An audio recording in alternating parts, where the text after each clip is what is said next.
Okay, now you see, it's turning a beautiful color of brown. This is what us Cajuns refer to as caca brown. Gonna keep on stirring it. And as you see, it's turning a really pretty color brown. That's exactly what you want it to do. It's going to be a little bit darker than this. Then we're going to throw in the onions and the parsley and start adding our ingredients.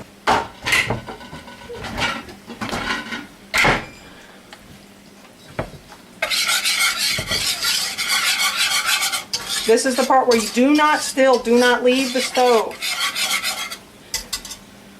Unless it's an emergency, do this while your kids are napping, or you have another adult handy to deal with kids, because the roux should not be left. To make a gumbo, this is about how much roux you need, which I would guess is probably about 3/4 of a cup, maybe a cup at the most. Half a cup to 3/4 of a cup for a big stock pot. I don't know how many quarts this is. It's a lot. 12-ish. I think it's 12. I'm making today is actually a variation of my mom's recipe. My mom is known for her gumbo. See how it's turning the color, nice dark color? Most people don't even realize that flour actually does brown when mixed with oil and cooked long enough. This is the consistency you want it to be. It's nice, thick, kind of like the thickness of undiluted tomato soup in the can. Okay, now that it's this color, about a shade darker, about a shade lighter than dark chocolate now that I look at it. Throw in your onions. Now this is where it starts smelling really good. A lot of you will realize the first time you make a roux, when you make a roux, it does not smell good. It actually smells pretty bad. See, baby's chiming in. Baby says, yep, smells bad. And throw in your parsley.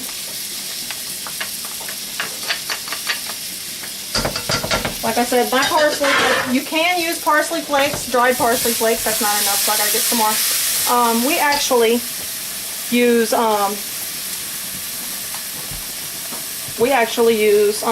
fresh parsley, and we freeze it as we use it, as we chop it. I only had some on the plate. So then you do this until your onions start to turn clear. When your onions are clear, then it's time to add the rest of the ingredients. So we will come back shortly as soon as this commercial break is over. You can see it's getting nice and thick on the bottom. Once you put onions in a roux, it will start to darken a little bit. As you can see, there is that nice dark chocolate color I was telling you. This is where you start adding all your fun ingredients. You add your chicken in that Mr. Cooker was wonderful and actually deboned. Nice cheap dark meat. You add as much as you think you need. There's 1, 2. I use legs and thighs. Okay, there's your leg.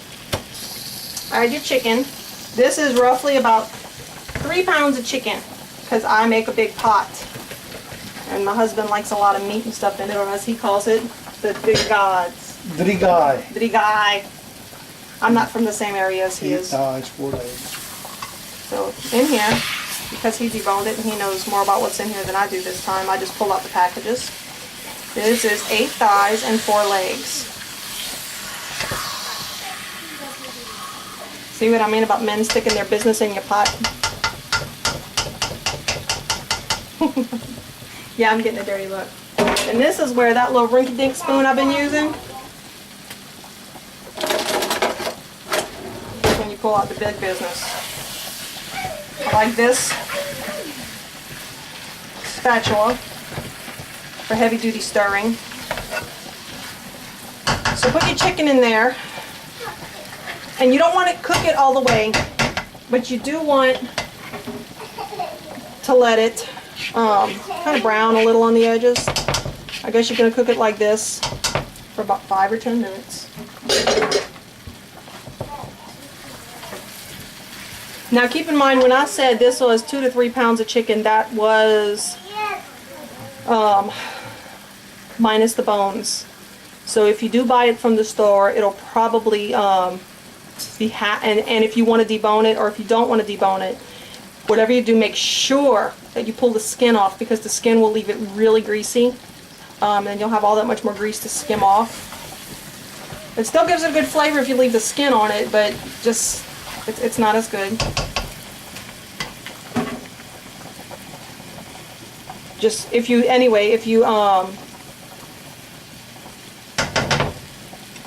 let's say you buy the big 10-pound bag of dark meat, that would be about half the bag, so you'd want at least 5 pounds of bone-in chicken. Now if you're using chicken breasts, you can use all white meat for people who want to be a little bit more health conscious, but it's not going to have the fat that this chicken has, which isn't going to give it as good a flavor. So just keep that in mind. See how it's starting to brown? Just a little bit right there, just starting to turn the color of a cooked chicken. Oops, oh well. Rather than now, yes, I know, I do realize that I still have my meat, my deli meats on the plastic thing that it came in, and that's not for any reason. It was just because I was too lazy to wash another dish.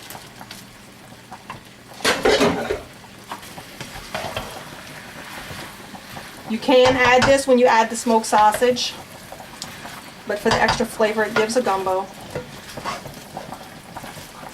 I just like to add it right after the chicken. You want this all coated in the roux. The smoked sausage you don't add until the very, very end of making a gumbo. Some people do put it in at the beginning. I usually put it in for the last 20 minutes of the gumbo. It only takes, after everything's put together, you're only going to need it to cook for 45 minutes, maybe an hour at the very most. Here's your boiled sausage. Now, as you can see, all this meat, this is why I'm going to need a bigger pot.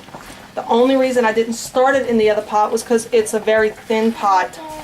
And to make a good roux, you don't want to start it in a thin pot. You want a good solid pot if you have one, because that way your roux does not burn as easy. I find it's easy.